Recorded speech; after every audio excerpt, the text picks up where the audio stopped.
Raising the Bets is brought to you by the Star Quest Production Network and is made possible by our many generous patrons. If you'd like to support the podcast, please visit sqpn.com/give.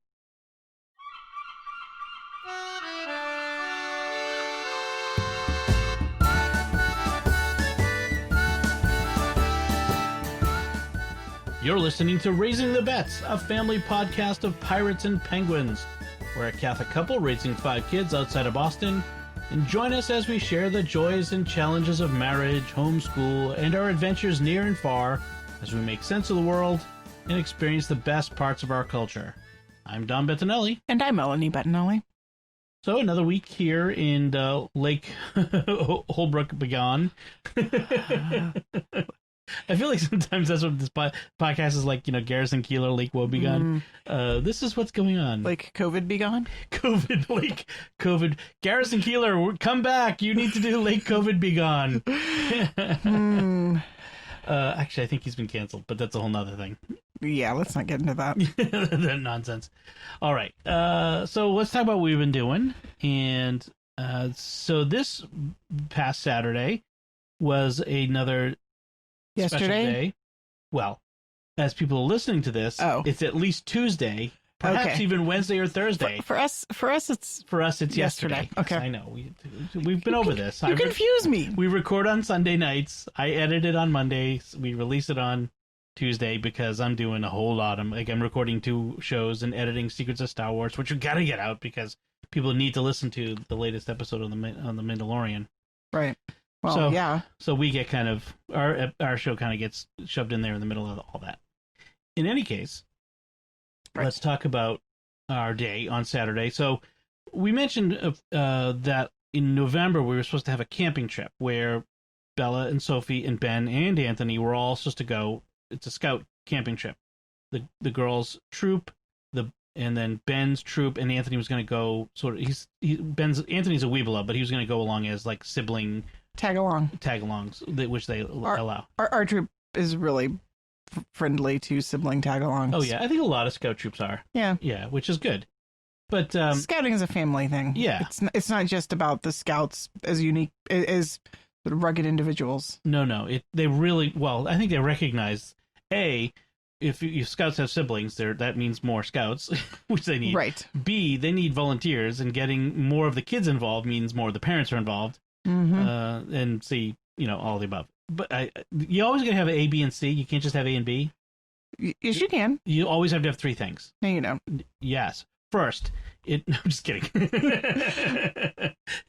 In any case, so we were supposed to have a camping trip. It got canceled because of new COVID-based restrictions, etc., etc.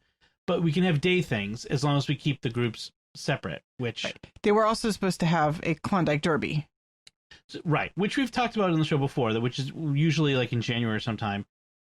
We had a Klondike Derby because it was in January, but we haven't. But that was like the last big event that Scouts did in our area before the lockdowns. So this was sort of a substitute. We did like an individual Klondike Derby between the girls' troop, which is Troop 13, the boy troop, which is Troop 56. Well, 2 parts of the boy troop. There's Troop 56.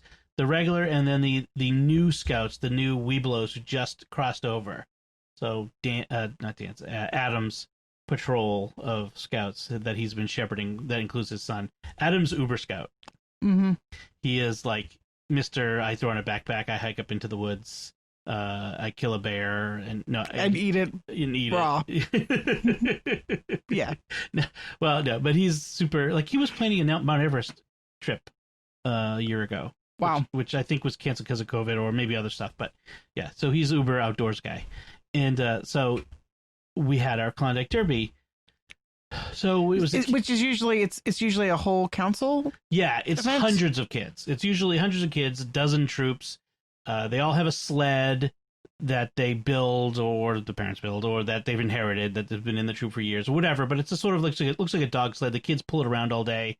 They have various scout skill related tasks that they have to perform. They have to work as a team. They have to do like compass work, all that sort of stuff.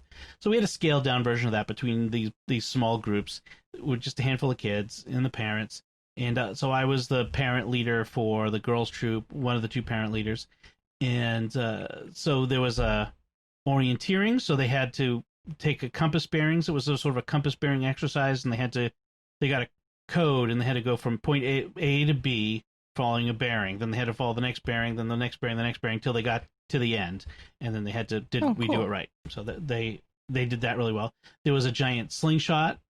That looked fun. Yeah, so exactly what you imagine. A giant slingshot. Two of the girls hold the ends, and then the third girl shoots a tennis ball, and they take turns shooting. I did show them the video from Amazing Race from 10 years ago of the woman who was shooting watermelons in a giant slingshot, and the watermelon somehow got caught up in the slingshot and fired back into her face. Oh, that was so bad. It's 10 years later. I bet she's still pulling watermelon out of her nostrils. I mean, oh man, that was but I said, don't do this. But they were shooting them pretty far, and there was it was on the shotgun range. They have a shotgun range at Camp Mono where they do skeet at the summer camp. Right. And so there was these poles way out there. I don't know what the poles are for, but these giant poles, telephone pole size things. And Bella hit one of them, so she got an extra point. So I was kind of proud of her for that. Yeah. Yeah. Then there was putting up a shelter. Yeah. So they had a tarp, and they had to put up a shelter and fit all the scouts and their gear under it out of the weather. There was... you had some weather. Well, that came to... I'll talk about that in a sec. Then there was the crazy campsite. Crazy campsite? So one of the older scout leaders sets up a campsite, a faux campsite, and all these things are wrong with it. Oh, and they have to identify what's wrong? They have to identify all the things that are wrong. Oh, fun. Yeah. There's he's got a fire pit that he didn't clear the pine needles away from. And he's got a can of off sitting on the rock next to the fire pit. And he's got a clothesline hung up right outside the door to the tent. So if you get up in the middle of the night, come out of clothesline you'll yourself? literally get clotheslined. Oh man. He's even hung laundry on it, and he had underwear with a mark on it, but he's like, it's chocolate. Don't worry, it's just chocolate. I'm like, why would you? Never mind. Boys. He said last year when he did this for the big Klondike, there were 2 boys who sniffed. Why would you dude? Because they're boys. Out of 100 boys, you're gonna have the 1 or 2 who's gonna Anyway, so they had the crazy campsite, and then the last challenge. I'm trying to think did I miss one? I don't think I did. There was supposed to be a race. We got rained out, and the last challenge was to build a fire using natural methods, and then they were going to cook their lunch over it. Well, it was raining, so the day started in the fog. It was wicked foggy when we left the house. You couldn't see more than 100 yards down the street. It was really foggy, and it was beautiful as we were driving down there because the fog was pretty low, but the sun, there was blue sky above it, and the sun was shining pink through it. It's really gorgeous. And but when we got there, the weather was fine for most of the day, but then it started raining toward the middle of the day. But the girls got their fire started using flint and steel, nice, and bark, and little fire. They had lint. Lint is a great fire starter, and they got it going. But they had trouble getting it going, so I had to lend my lungs, and so I had to blow on it to get the fire going. All the wood was wet, right. So it was hard to get it going. So I was a little winded and stunk of smoke, as you know. Oh wait, did I bring my coat in? I think it's still on the patio. I hung my coat out on the patio today because the weather was nice and it was warm, but I think I still out there. It's 10 o'clock at night. I better go get it. So the Amazon delivery guy might take it. That was weird. We came home from church and the Amazon delivery guy had walked to the back of our house and left a package on the patio, which is really weird. We have a package parcel. We've mentioned this before many times. A parcel box by the front door. It was very strange. In any case, so we had to cut short. I had a hot dog. That was my lunch. Was one lone soggy hot dog, but that was fine. I came home and had some soup, and that was it. So it was a good day. I think the kids had fun. Sophie literally said this was one of the best experiences ever. Wow. Yeah, she had a great time. I That's think good. She really enjoys. We had all the girls were there, so the whole troop was together. All 5 of them. All 5 of them. Well, yeah, that's awesome. It's getting started, but they had a lot of fun, and I think Ben and Anthony had fun. Ben is fitting in. I didn't talk to Anthony much about his experience. Mm-hmm. Anthony is a 9-year-old boy. I don't think there's a lot of reflectiveness on that sort of thing. No. But you know what? I know he started listening outside the door while we record. So I wonder if he hears me talking about him. Yes, Anthony, I'm talking about you. No, I just got him a new book on Kindle. So oh, good. So he's in his bed. He's reading his library book right now. We were talking about that he gets lonely while we were recording, so he comes and listens at the door. I'm not sure if it's really loneliness or curiosity. It's FOMO. He's fear of missing out. Yeah. So that was our day. So then we came home, and we came home a little earlier. We were supposed to come home at 4, but we got home around 1:30. Yeah. But you were here, and you and Lucy.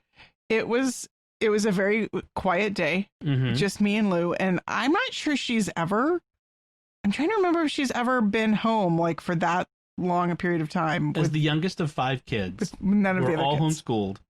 She does not get only kid at home time very often. Okay, so I'm going to tell on myself. I slept in until 10 o'clock on Saturday morning. Lay abed. I totally did. And I actually was having dreams like for the last hour or so. I dreamed that you like all came back early, but I also dreamed that Lucy was really scared and lonely and sitting outside the door in the hall crying. So when I woke up, I was like afraid. I looked at the clock and I said, "Oh my goodness, it's 10 o'clock. This poor child has been wandering around the house." We left the house at 7. So yeah, she's been wandering around the house by herself for 3 hours. So I found her in the living room, sitting on the couch reading a book. And I said, "Hey, how you doing?" She's like, "Oh, great. I'm reading a book." I said, "Okay, what have you been doing?" And she said, "Well, I was playing with Legos in Ben and Anthony's room. They said I could play with their Legos." Yes, they did. And she said, "And then I played chess against herself, I guess. And then I've read a book." And she seemed just perfectly happy little Beth Harmon to have been just hanging out by herself. Like the whole house to herself, nobody else around. She was not at all upset that I had been asleep this whole time. I was there, by the way, for the negotiations or the instructions on what she was allowed to play with and what she wasn't allowed to play with. I'm sure it was They were long and detailed. Yes. Yes. So Lucy and I did some baking because today, Sunday, was her feast day. Santa Lucia Day. And so so I made the traditional braided bread. Well, our family's traditional braided bread it's got like orange and lemon zest in it and a little bit of cardamom and cinnamon. So it's kind of a sweet flavored bread. And I braid it up in a nice little ring and then I frost it with cream cheese. The ring is like a Lucia crown. Yeah, like a Lucia crown. And then I also make for her, because of course she can't actually eat this. I started the tradition before she was born and before she was diagnosed with a wheat allergy. So for her, I make an adaptation of the traditional Swedish Lucia kauter, which are little S-shaped buns. I just make them with gluten-free flour, and she was very excited this year since she can now eat eggs officially. She did egg wash on them and sprinkled sugar on them. A lot of egg wash. She was very generous with the egg wash. It was awesome. So we baked. She got an uninterrupted iPad turn. I let her play on it for like an hour and a half. And there was no big brothers and sisters looming over her and watching what she was doing. On using other people's game, continuing the game. Yeah. And nobody to interrupt her or tell her what to do or boss her around. She was in her glory. She loved it. She looked a little disappointed to see us. I think she would have been happy if you'd stayed till 4. Actually, I had originally promised her a movie, and then I realized like if we were going to spend the morning baking and you guys came home early, we probably wouldn't fit in a movie, and indeed we did not. Oh. So she was kind of sad. She was looking forward to Mama Lucy movie day. Well, yeah, then we came home and I made chicken and rice, lemon rice soup, which was good. It was good. That was really, it hit the spot after a cold, rainy. We were pretty wet coming home from the rain, but it was good. It was a good day. It was relatively warm. It was in the 40s, and today was in the like high 50s. It was nice. So that was it's a good thing we came home early because my mom and my dad and my sister Francesca happened to be in the neighborhood and stopped by. Which was nice. We hadn't seen my mom and my dad in a bit, and they stayed in the car. They didn't come in, but we went out to say hi. They wanted to drop in off, the rain. In the rain, yeah. We wanted to drop off. They wanted to drop off Christmas presents because we probably won't see them at Christmas. And thank you, COVID. COVID be gone. And I'm gonna make that the title. No, I'm not gonna make the title. I don't want COVID to be on the title. Anyway, Francesca's funny because she's like, okay, this is a gift for the whole family. When you open it, I have to activate the Square Trade warranty. I'm like, okay, so it's a piece of technology, right? Because that's what Square Trade is like, warranties for tech. It's a company that does warranties for tech. And I'm like, what is it? She was kind of hinting that she wanted me to open it now, but I know you do not do the let's open Christmas presents not on Christmas. Well, because it's Christmas. Christmas presents are for Christmas. I know your sister is like you and your whole family. They're like it's a present. You have to open it this second so I can see it. What's in it? Right. No sense of like anticipation. Putting it under the tree and then waiting for like 3 weeks until it's time to open it. That's awesome. I love that feeling of waiting and waiting. Yeah. Like, it's the mystery box. It's sitting there under the tree. You're like, what did Grandma send me? And you pick it up. Okay, J.J. Abrams. You sneak in there and you pick it up when nobody's around and you kind of rattle it. And you try to guess what it is. And you have weeks to think about it and anticipate it. And then you open it up and it's an ugly Christmas sweater. Yeah. I want my disappointment now, not later. Actually, my grandmother never sent us ugly Christmas sweaters. She usually sent us like hand-sewn, handmade things. Oh, that's nice. It was really sweet. Oh, I think I figured out what it is anyway. I think it's a drone. You're going on record officially with your official guess. I am on record, official podcast guess. So you'll hear in a couple weeks after Christmas. It's a drone. Because I'm trying to think of what technology she would buy me that would require a warranty. Like if it was like one of these like game things, like play all the old games from the 80s things, that you wouldn't get a warranty for that. But she wouldn't buy me she wouldn't buy a Mac. That's way too expensive or anything like that. So, and she knows not to get me like any PC stuff or Android stuff. So I'm trying to think what other technology would there be that would require. I think it's a drone. So I'll let you know. My family's kind of drone crazy because this would be the third drone. Like my brother Bernie gave Ben a drone. Evie gave Sophie a drone. In previous years. Both of which they don't really fly because they're kind of inexpensive and thus don't fly very well. Like they go up and bam into stuff. So the kids lose patience. Speaking of FOMO and not being able to wait, when I was a kid, I knew where my mom hid the gifts. Did you peek? No. Well, okay, I did once or twice, and then I realized that it was not as much fun because like I knew what it was and I have to pretend to be surprised and I had to like pretend not to know. And no, it's better not to know. I totally peeked. Of course, my brother John got caught peeking once. Uh-huh. And so my mom gave me all his presents, which, unbeknownst to me. Thanks, Mom, because who received the ire of his disappointment was me. Wow. Because I was playing with his toys. I didn't know that. That's harsh. My mom did not think that through. Not enough. Yeah. So... Wow. I did love that Evel Knievel stunt cycle and stunt wagon. It was awesome. Wow. Yeah. That's that was a harsh one. He learned his lesson on that one, I think. No, he didn't. So no, I just thought to his teenage years. No, he didn't. So yeah. So that was Mom and Dad came to visit. It was really nice to see them. And of course, my dad, he hands me a check and he's like, "Here's some money for Christmas." I'm like, "Thanks, Dad." And I'm sitting here, I'm like, "Do I cash it?" Like because I don't really need to. It's nice, but it's a few bucks. But my dad wants to do something nice, so I'll cash it. I'll buy the kids something with it. Right. Yeah. So there's that, and then then I want to mention. I don't think I mentioned last week. So every day at lunch, I do the crossword puzzle, right? And I do it on my iPad, and I have the iPad with the Apple Pencil, and I really like the feel of. I don't like the type in iPad apps. For crossword puzzle, they're really annoying. The way that they kind of, you don't know which way they're going to go, and you type and it types over stuff.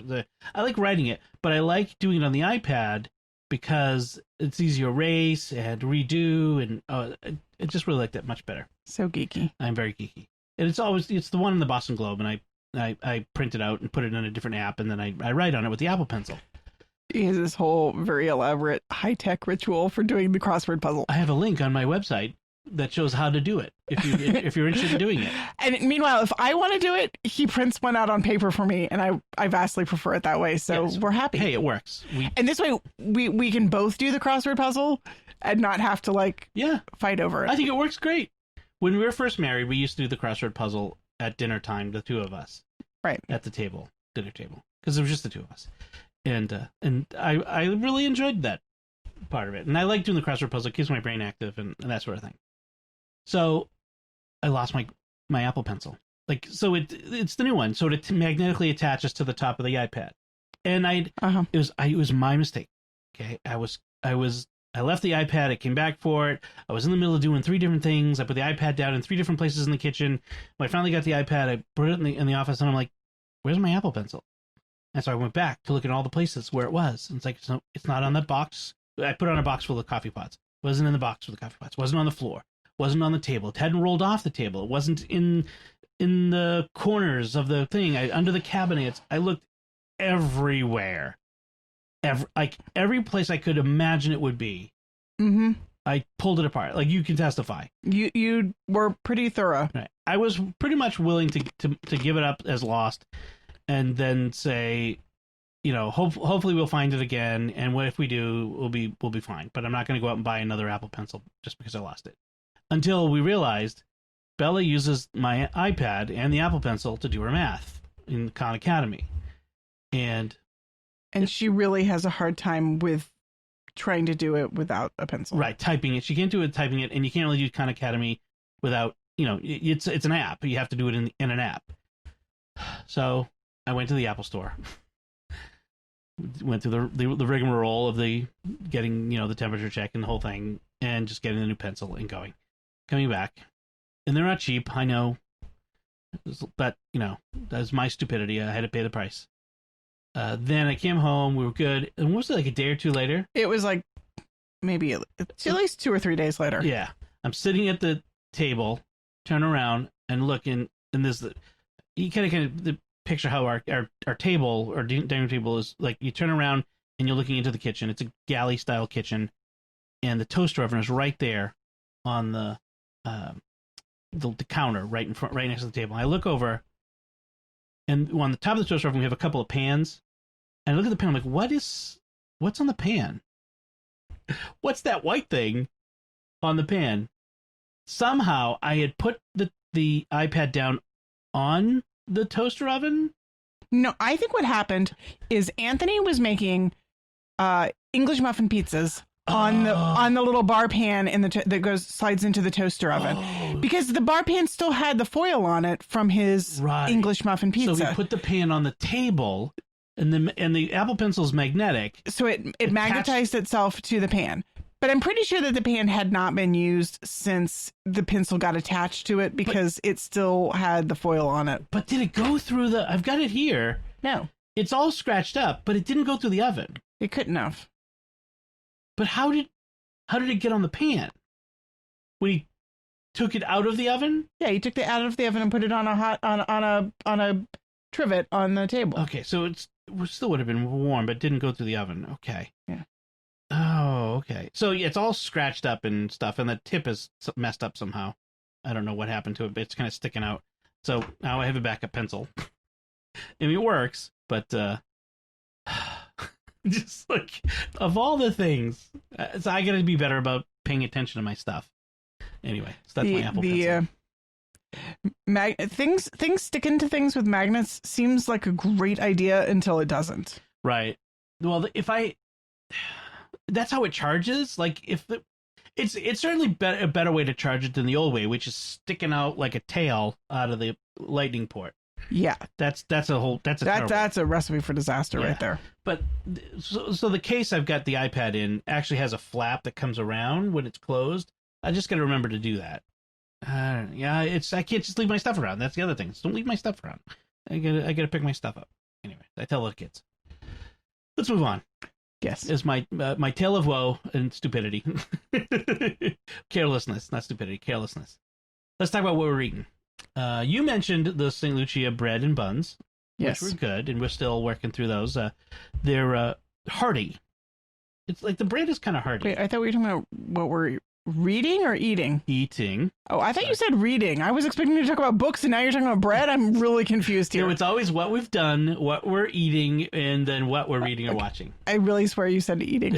I mean reading. Yes. I mean, I swear know. I said eating too. Anyway, so let's talk about food. Okay, food. Food. Food we can do. Yes. So we talked about the Santa Lucia bread and the buns, and I was going to just mention, as it occurred to me, they're pretty hearty. Like the bread is like, it's not dessert bread. Well, like, it's sweet, but it's a hearty crumb. Basically, I use my challah recipe, which it's sort of my adaptation of challah. So traditional challah uses water and oil because, of course, it's got to be kosher. Right. But I make it with milk and butter, and so it's like really. It's got milk, it's got butter, it's got eggs. It's rich. It's rich. It doesn't have a lot of sugar. In fact, I actually kind of cut down on the suger. That's what I was going to say. So right. The Lucia bread and this version actually had a little bit of whole wheat flour in it, and like a pinch of cinnamon, pinch of cardamom, some lemon and orange zest. So it's like the sweetness comes from the glaze. You glaze it. Well, frost it. Okay. And it's a cream cheese frosting with also not very much sugar, like maybe like a quarter cup of sugar for a block of cream cheese. I mean, it's maybe even less than that. Yeah. So it's dessert, but it's not like sweet cakey dessert. Yeah. That's what I was getting at. Okay. It's like a hearty bread. Yeah. Sort of. So we had that. But speaking of which, Hannukah started this past week. Yes. It did. And so Thursday night. And given that my grandfather was Jewish, I like to observe it a little bit in some way. Our nod to our heritage. Our heritage, right? And you came up with the idea of making latkes for dinner on Friday. I had several friends who were posting pictures of latkes on Facebook, and I started getting a craving for yummy fried potato-y crunchy goodness. It was good. Yeah. It was the recipe you made was good. It was good. Basically grate up potato, grate up onion, and squeeze out all the liquid. Mix it with a little bit of flour, a little bit of egg. What else? Flour, egg, salt, pepper. Yeah, and then fry it in a pan. Yeah, I had to. I had to adapt it a little bit because Lucy was going to eat some, so I did use gluten-free flour. Was it the rice flour?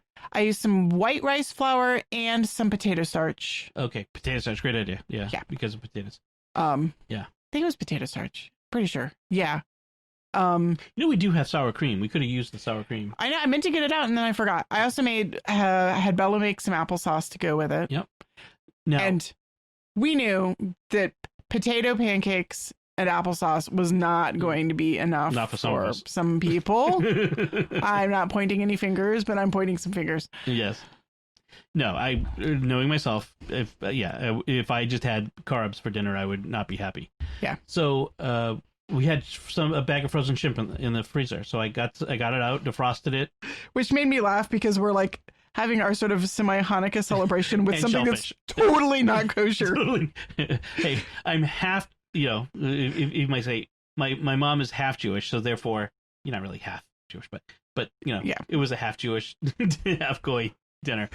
So shrimp, and Bella was saying that the last time or a previous time we had it, I had made a ginger soy dipping sauce that she really enjoyed. So I made another Alton Brown's recipe, ginger soy dipping sauce. Although this time she thought it was too gingery. She did. I could cut back on it. I think I might have overdid the ginger a little bit on this one, so I could cut it back a little bit. But I thought it was really good. Okay, what was funny was that Anthony decided that the ginger soy dipping sauce was perfect on the latkes. And actually, they were really good. It really was. I was like skeptical at first, and I kept going back to it. Like, yeah, I was alternating between the applesauce and the ginger soy dipping sauce, and they were both really good. That was really good. Anthony is the I will dip anything in anything child. He is Raccoon Boy. He's Raccoon Boy. He will mix anything just to try it. Or as we sometimes affectionately say, Trash Panda. Yeah, he's Trash Panda. So that was good. It was a nice Friday night dinner, and it was relatively easy. So a dinner that wasn't necessarily as well received was, I had tried this recipe for a ground beef stir fry, a garlic ginger ground beef stir fry. I think we talked about that last week. No, I wanted to talk about it, but you said we'd had too many things to talk about in the food, so we would put it off a week. Oh, okay. I'm really confused. This is the week. This is the week. Right. So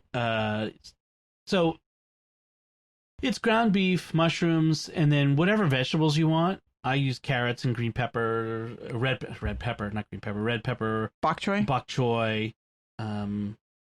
What it was, some stuff, mushrooms, stuff that we had on hand. Then the sauce is beef broth, which we didn't have. I thought we had beef broth. There was a carton on the shelf. Oh, that was sad. It expired in May, which a carton in May. I think that's probably well within the realm of this is probably okay. Except, well, it wasn't like expired, but it was like best if used by. Best if used by, right? Which means you got time, But then when I went to open it up, someone had opened it up before.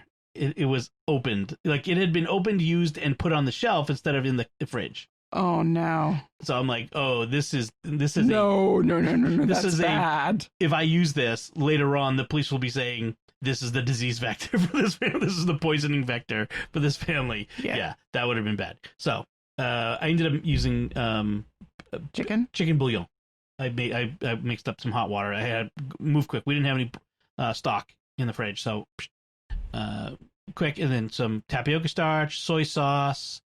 Which, did we have the soy sauce? No, we didn't. So I had to use the coconut aminos. I think that this would have been more successful if we'd had real soy sauce. I think I'm going to try it again because coconut amino is a substitute that's often used for soy sauce for people who are gluten intolerant.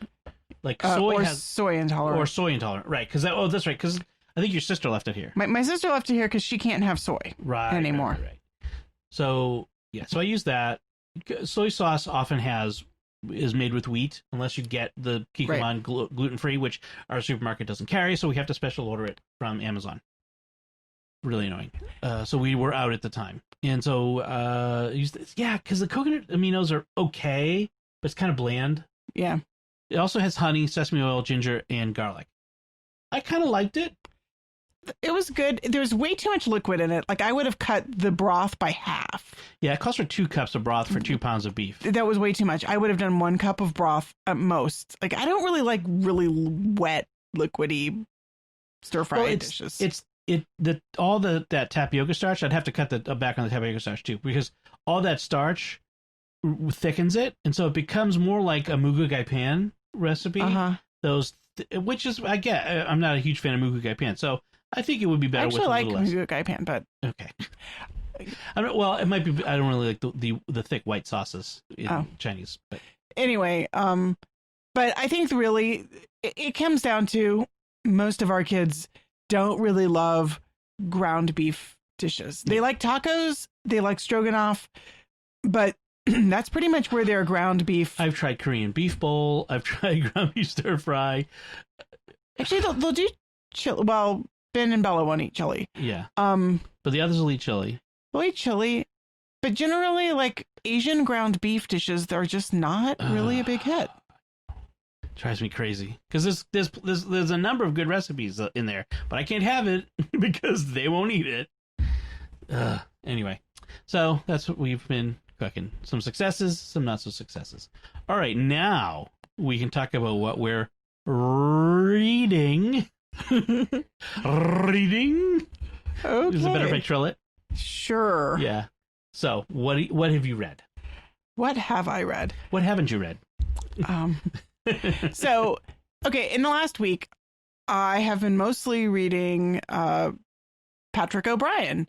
I picked up Post Captain, which Patrick O'Brian is the author of the series Master and Commander series. I was gonna get there. Okay, I'm getting there. I didn't want you to lay it down there and people go, "Who?" Go ahead. Post Captain is the second book of the Aubrey Maturin series, which I think it extends to like 15, 16 books, something like that. Oh, there's the unfinished one, which is 20. Okay, so 19 books. Yeah. Okay, finished. We don't count the unfinished one because it's anyway. It's a series of novels set during the Napoleonic Wars, the Age of Sail. Age of Sail. Right. The beginning of the 19th century. Yeah. And it follows, our two main characters are Jack Aubrey and Stephen Maturin. And Jack Aubrey is a Navy officer. British, works his way up the ranks. Stephen Maturin is half Irish, half Catalonian. Yes, very interesting. Definitely not Spanish, but Catalonian. This is a huge plot point. Yes. Catholic. He's a papist. He's Catholic. And the two of them are the most unlikely friends in the world. Stephen is a total landlubber. He knows nothing about the Navy or the ocean. And Jack lives, eats, breathes, and drinks. He was raised on ships practically. Right. Since he was 6 years old or something. But they are united by their love of music. Yes. Jack plays. They meet at a concert. Right. Jack plays the cello and Stephen plays the violin. Yes. And they love music. And in the first book, Stephen ends up becoming the ship surgeon on Jack's ship because he's penniless and trapped in Malta. Malta? No, Mallorca. Mallorca. Right. Yeah. So the second book, or Menorca, I forget which one. One of the two. Yeah. In the second book, the war ends and Jack is stranded on land and sets up housekeeping and they meet. This is post-captain. Post-captain. Yeah. They meet some girls. And of course, there's some rivalry. The girls that they meet are Sophia Williams and her cousin Diana Villiers. Diana is a widow. Her husband died, alas, in India. And they're both young and beautiful. And Diana's sort of exotic, though, right? She's a little more outgoing. She's kind of Diana is a little bit worldly. She's been married and she's been to India and right. She's kind of worldly wise. And Sophia is sheltered and classically just the quiet, perfect English wife sweet material.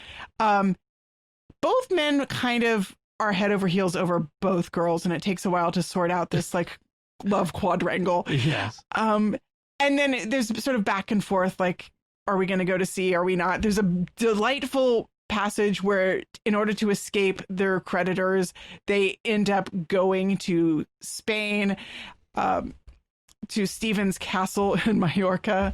But they get trapped in France when the war starts. The war starts. And this is when Napoleon actually rounds up all the British citizens in France and imprisons them, which was huge. This is not something that you did. Napoleon was breaking with all tradition. So in order to get out of France, Stephen dresses Jack in a bear skin, a bear costume, and pretends that he's a bear. Because Stephen, bear, yeah. Right. Stephen, being half Spanish, looks exotic. He doesn't look like an Englishman. He's not. But Jack would stand out like a sore thumb. He's 6-something and blonde hair, ruddy skin. Yeah, he's he would. There's no way he would pass. It's he'd have a billboard that says "Englishman here" over his head.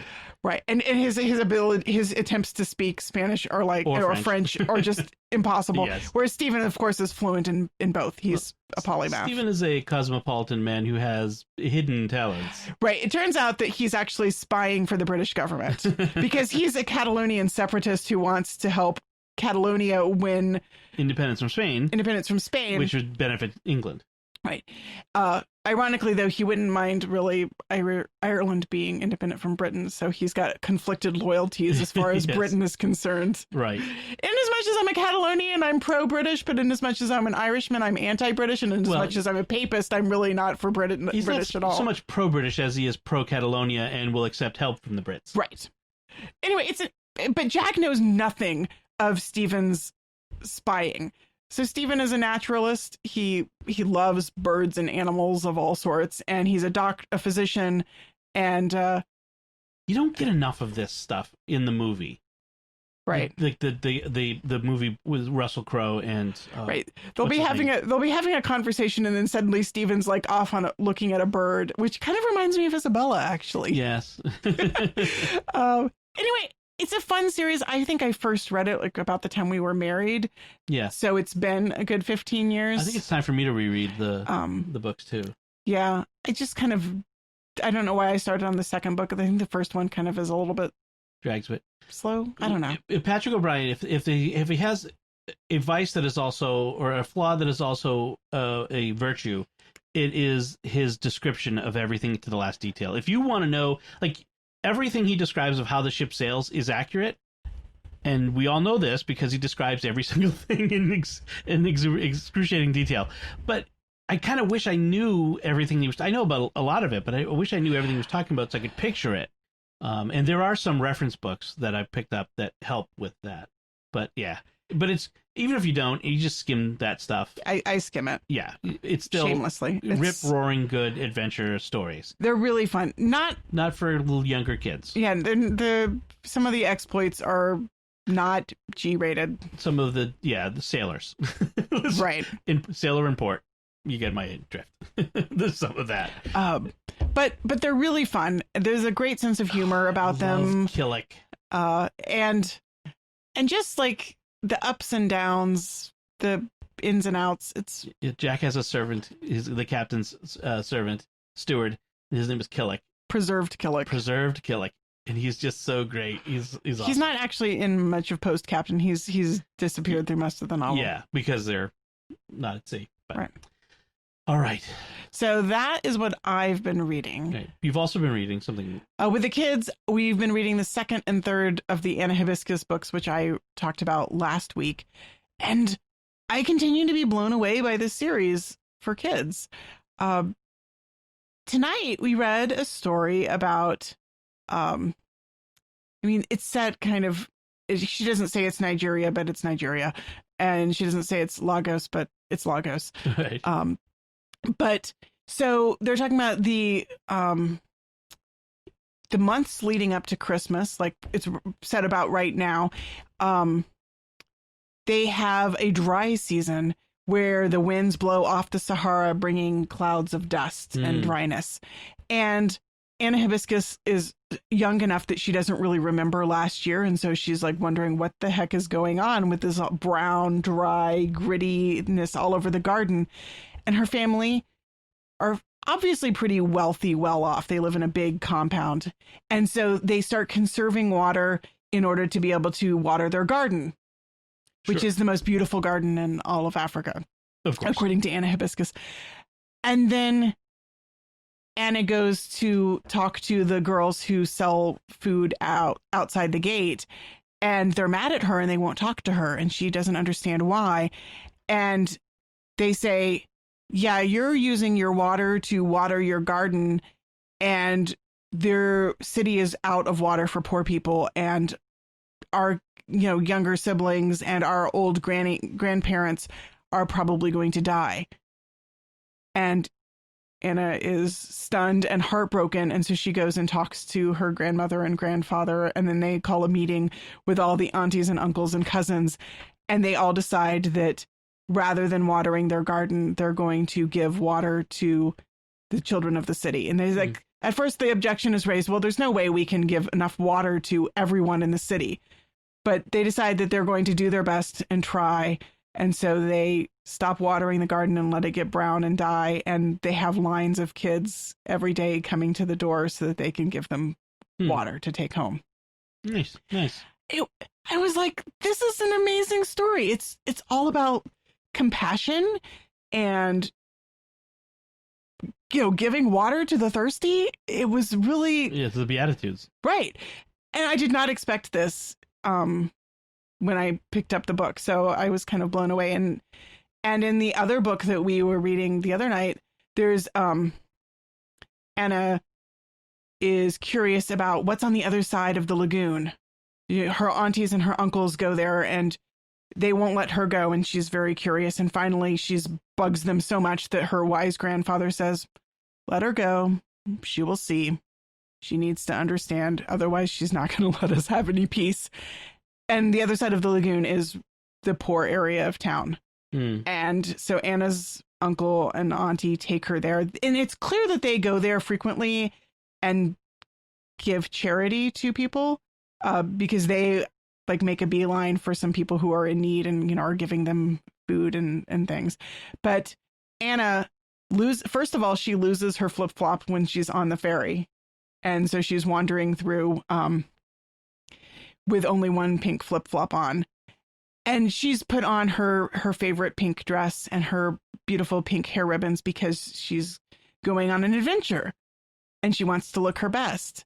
And then she sees the children picking through the garbage, and one little girl who was wearing nothing but a pair of underwear finds one pink flip-flop, and Anna looks down at the one pink flip-flop on her foot and the one pink flip-flop the girl is holding, and she takes the shoe off her foot and gives it to the girl. And then later she gives her dress to another girl, and then later she gives her pink hair ribbons to yet a third girl.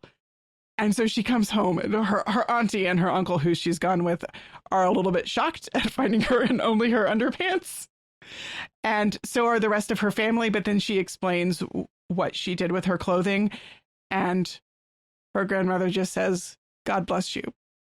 Kind of reminds me of Pier Giorgio Frassati. It's exactly what I said. When the beggar boy came to the door and he didn't have any shoes. And so Pier Giorgio took the shoes off of his own feet. He was like 6 or 7 when he did it. And when his mother said, "Where are your shoes?" he said to her, "But Mama, he didn't have any shoes. I have plenty." Right. And Anna sort of remembers all of the dresses in her closet, and she sees these children without any clothes, and she gives them the dress off of her back.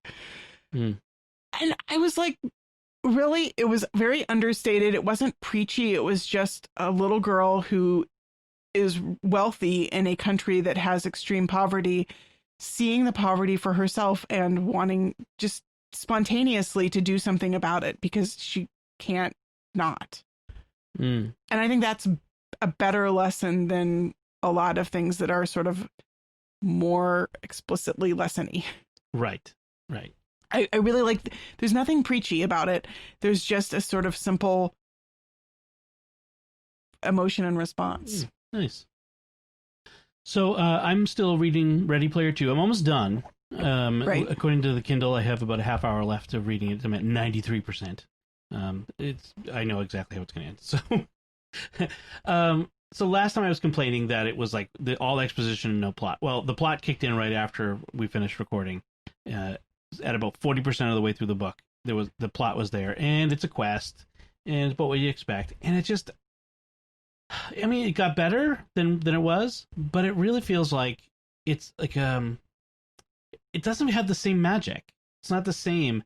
Part of it is that the main character, Wade Watts, our Viewpoint character, he's not like in the first book. He's kind of a little pathetic, but because he grew up in the stacks, and he's poor and had no friends, and only had his aunt or grandmother, and his mother had died. And yeah, it was, and he was kind of a sad kid, but he had friends, but now he's the wealthiest man in the world, and he's still kind of pathetic, and like he messes up relationships, but not in a like good, interesting story way, but just in like a pathetic way. Like it's very hard to make him sympathetic.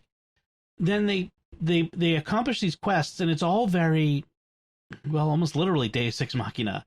Like it's like, oh, we've completed the quest because we've done X, Y, and Z, and I'm telling you that we've done that they did X, Y, and Z. And like it's very like mechanical and rote and feels like a video game, which is the kind of the idea that the Oasis is a video game, but as a story, it just doesn't feel great. It's okay. I mean, it's not terrible, but it's as a sequel to Ready Player One, which I really loved. It's not great. It's just good. So, it feels like it was written as a treatment for a movie, which it probably is.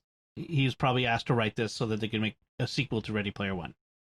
That's my guess, and that's what it feels like. It feels like a sequel to a movie for a movie.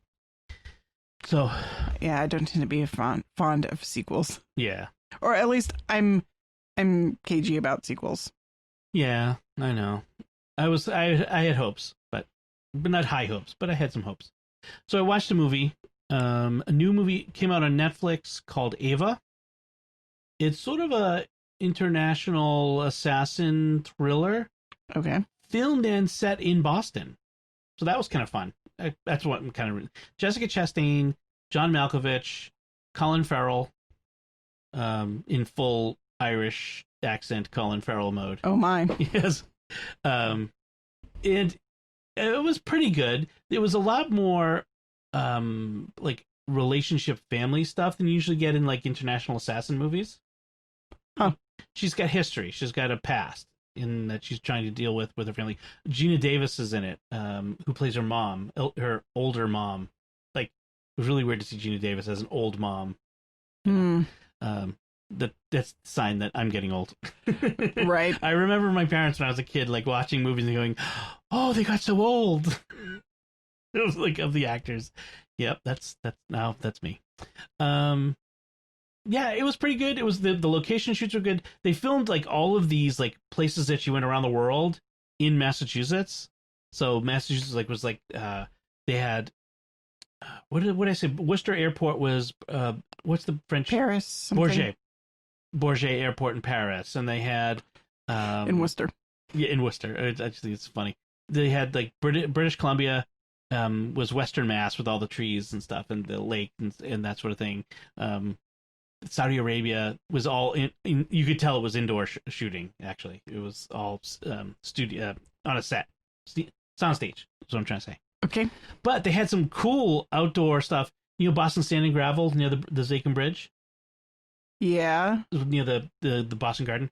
That's where a key scene at the end of it is, where like you see the big Boston Standing Gravel tower right behind them as there's this confrontation going on. So that was kind of fun. But they're filmed on the harbor, and Gloucester's Wingershik Beach was Normandy, the coast of Normandy. Oh, which was interesting. Interesting. Yeah.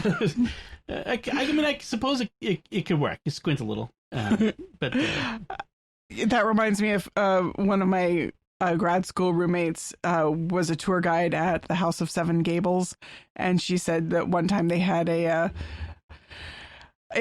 tourist who asked if that was England over there, pointing over at Marblehead. Yeah, the town on the other side of the harbor. Yeah, is that England? Oh my! Or it might have been Winter Island. I forget, but it kind of surprises me, like how people don't understand how big the world is. As if you could see England across the Atlantic Ocean from the coast of Massachusetts. I mean, I suppose, like, if someone has never been to the ocean, how far away are things? Right. It's interesting, like, how people's sense of scale can just be... I guess I kind of expect that more from kids, but yeah, even adults can just be completely... I mean, it depends if you don't read a lot and you just, you don't pay attention to that sort of thing. It's not in your view, I guess. One of my maxims in life is I think most people live and act as if there are about 2,000 people in the world, in the sense of the odds of encountering other people or the way that your encounters with people will play out. And I think part of it is because we are built to have small communities. Hundreds of years ago, unless you lived in the biggest cities, and even then, most people you knew were the same few hundred people. Most people, and I think that's sort of still built into our mindset, and also our horizon was much smaller. The world, as we imagined it, as we experienced it, was pretty small. People didn't tend to move. Most people didn't go very far from their home. There were a few like soldiers and traders and that sort of thing who did travel, but most people, but I think our perception is skewed because we read books about people who traveled and did exciting adventurous things. Because those are the interesting people to read about. Those are the interesting stories. Most people never went anywhere. Although, interestingly enough, I remember reading a book about like recreating the travels of the Odyssey, and the ancient Greeks, while they were great seafarers, tended to not ever go out of sight of land. Right. Like they traveled pretty much coastal routes within the coast, and yes. Like going like across to Egypt was a massive undertaking because you were trying to do dead reckoning across the Mediterranean with no out of sight of land. Well, this is if you watch the TV show Vikings, this was the big innovation of the first Vikings to come to England and raid Lindisfarne. Was they figured out how to use a compass. They were able to cross open sea and make it to the other side. And if that was a big deal. Well, if you missed England, next stop America, and it's not that island on the other side of the harbor. Yeah, although they generally, the way they got to America was actually island hopping. They went, well, when they did do that to America, they went to Iceland, Greenland, Labrador, right down. Yes, they did do that. Those are actually, if you look at the map, those are like from the Orkneys to the Faroe Islands to Iceland are actually fairly short jumps. Yeah, they're not. It's not like Columbus crossing the Atlantic. Right. All right. They were smart. Anyway, we're way off from what we were talking about. What were we talking about? We were talking about the international spy assassin Ava. Of course. Yeah. Anyway, Viking Explorers. If you have Netflix, go ahead and watch it. It's it's okay. There's plenty of violence, that's for sure. She's an assassin, but not much in the way of like sexuality stuff. There was like one mild suggestive thing. But other than that, I don't think there was much. Yeah, lots of language. So there's that too. But what you've been watching all week, you've been trying to catch up to the kids. I have been. I've been racing against the clock to catch up to the kids. Not really. The kids in Star Wars Rebels. So finally, I got to the point where I just was so far behind where they were, and they really wanted me to catch up. I just decided to kind of start binge watching. And I don't know, The Mandalorian was hitting some of the same notes with some of the characters, and it just seemed the right time. It is amazing to me how many people who have been watching The Mandalorian, who are not huge like Star Wars nerds, are going back to watch Star Wars Rebels and Clone Wars to catch up on a lot of the stuff that they're talking about. And all the Star Wars nerds are going, I know what's going on. I know what's going on. Although I think for me, really, trying to watch it at the pace the kids are watching it, like one or two episodes a week is too slow for me. Oh yeah. Like in the age of binge watch. Right. Some of us had to watch it one episode a week. But I think that my memory for like shows is just not as good as the kids. Yeah. I've got way too many things going on in my head, too many things I'm reading. What happened last episode? Trying to remember. Yeah. So watching a whole bunch, like 4 or 5 or 6 episodes in a row, boom, boom, boom, boom, boom. I actually remember them better than if I'm just watching one a week. See, I just want you to finish so you're in the 4th season. You've got about half the season left. I just want you to finish so we can talk about things. Right. Because I have been very good about spoilers. Like, I've been accused of being bad about spoilers, but I've been very good. And you'll know how good I've been when you get to the end of the season. Because I want to talk about spoilers, sweetie. I'm not spoiling. I know. I'm just saying. I want to talk about it because some of this stuff has come up in Mandalorian already and will come up, I'm sure, as we go. So anyway, I have to say it's still a kid's show in many ways. Some of the notes it hits are very much slapstick and even some of the more emotional scenes or plot points are still a little bit more surface level than if it had been made for adults. I feel like there's just the subtleties. Yeah, they're not quite as subtle. They're not quite as I can't quite put my finger on it sometimes. As deep either. Right, it's just not quite as deep. And there's a little bit of telling you what the emotional impact is going to be because you might miss it. Which again, when you're writing for kids, it makes sense. They need a little bit more exposition because they don't catch those subtle moments. I'd be curious to see how, if they made this as a live action like The Mandalorian, how different it would be. Me too. I've been thinking that a lot. Yeah. But even so, given all of that, given that it was an animated kids show, and given that it misses some of the depth and subtlety of The Mandalorian, it still does quite a bit. And I have to say, I'm finding it really gripping, and I really want to keep watching. It definitely got better after season 2. The first season was okay. The second season was better. Seasons 3 and 4 is some really good storytelling. It's a little bit less episodic and a little bit more story arc. Yeah.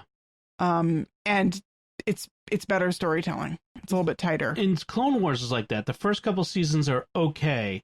By the time you get to the season 7, which is just released this year, it's epic. It's epic. So it just seems to be the way it goes with those. Whereas with The Mandalorian, it's out of the gate, bam, and it's been epic. Right. Well, I almost wonder if they learned a lot about storytelling doing Rebels and Clone Wars, and now The Mandalorian is reaping the benefits of. Also, Jon Favreau, I think, really knows how to tell stories. Right. And he came into it with that understanding. I think probably some of both. Yeah. But I definitely see that. I forgot what I was going to say. Okay. Anyway, it's good. Yeah. And all right. Yeah. So that's what we've been reading and watching, and I'm sure there'll be more this week. I want to watch some Christmas movies this week. Some of the classics: White Christmas, Home Alone, Die Hard. The classics. Right. So let's talk about the third week of Advent. It is Gaudete Sunday, or as we record, and everything is pink, rose. Man, pink is fine. So you said you really enjoyed today's homily. I did. We had a visiting priest, Father Bill Williams. Bill Williams. It's a great name. William Williams. And while you were slightly having a hard time staying awake because you felt like his delivery was a little monotone, and I was still reaping the benefits of getting up early on Saturday morning and spending my day outside. And a day outside hiking and stuff. Yeah. I was more well rested than you after sleeping in until 10 o'clock on Saturday. I was, for once, not nodding at all, but wide awake. Anyway, so Father said that there are basically two. The readings presented us with a challenge and a consolation. And I really liked that. He had 2 points and he really developed them well and also repeated them enough that they really stuck in your head, which is, I think, a hallmark of a good homily, and really attempted to bring the readings into our daily lived reality. Like, how does this affect me today, right here, right now, as I leave the church and go about my week? And so he says, okay, it's Gaudete Sunday. Rejoice. Rejoice always. Pray without ceasing. In all circumstances, give thanks. And he said, it's a little bit of a challenge. This is a tall order. Rejoice always. Now, look at our world. We've got a global pandemic. We've got a really hotly contested election. The mess of politics. Just to say mess of politics, yeah. And the mess of the church. A lot of people are not looking forward to Christmas when they can't get together with their families. It seems like there's very little reason to rejoice. And yet St. Paul is telling us, rejoice always. And in all circumstances, give thanks. For this is the will of God for you in Christ Jesus. How do we do that? How do we find a reason to rejoice when life is tough? And I really liked that he doesn't try to sugarcoat that. He doesn't see it as like well, of course we're going to rejoice because we're Christians. This is really a hard teaching. But then he says, pray without ceasing kind of helps to point us to how to do that, because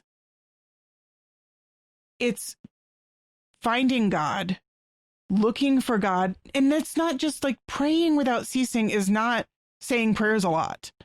Praying without ceasing is about finding God where we are, finding God with us, which is, of course, the meaning of Christmas.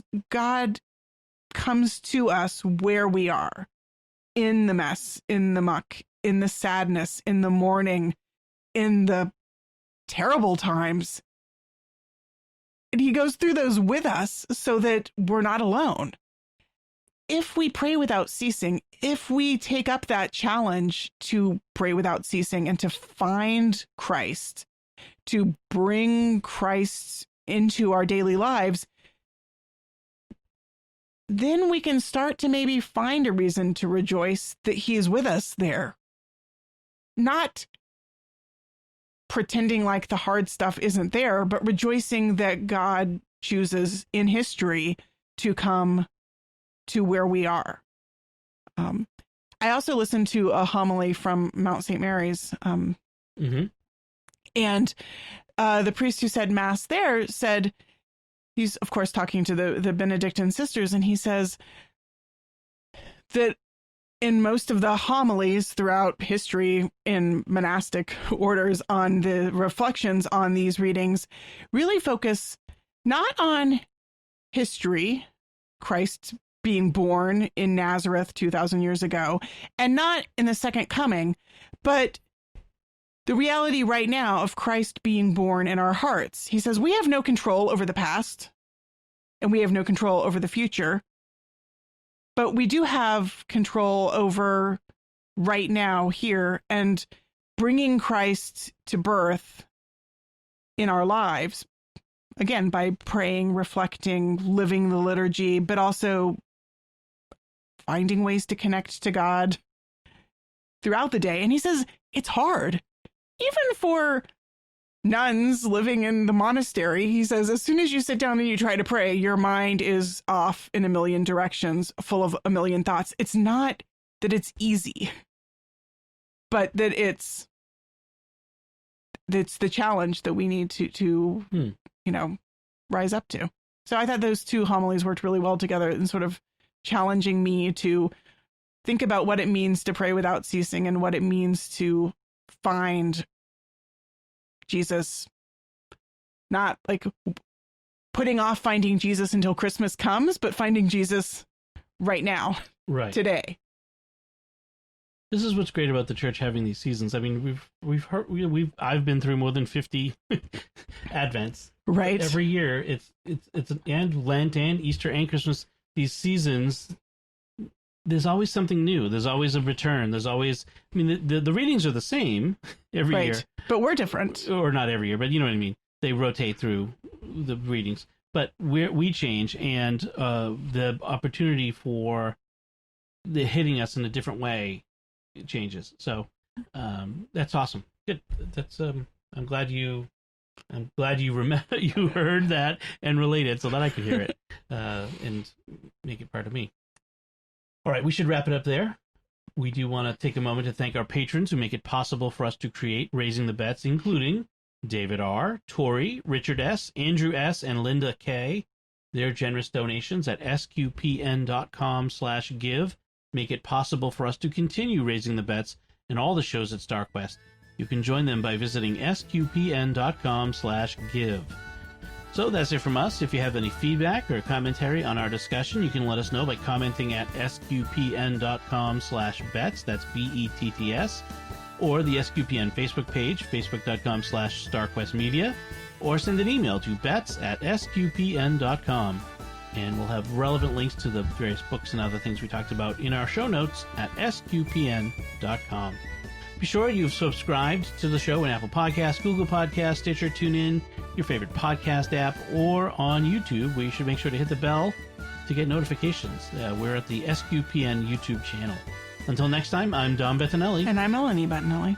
Thank you for listening to Raising the Bets on StarQuest.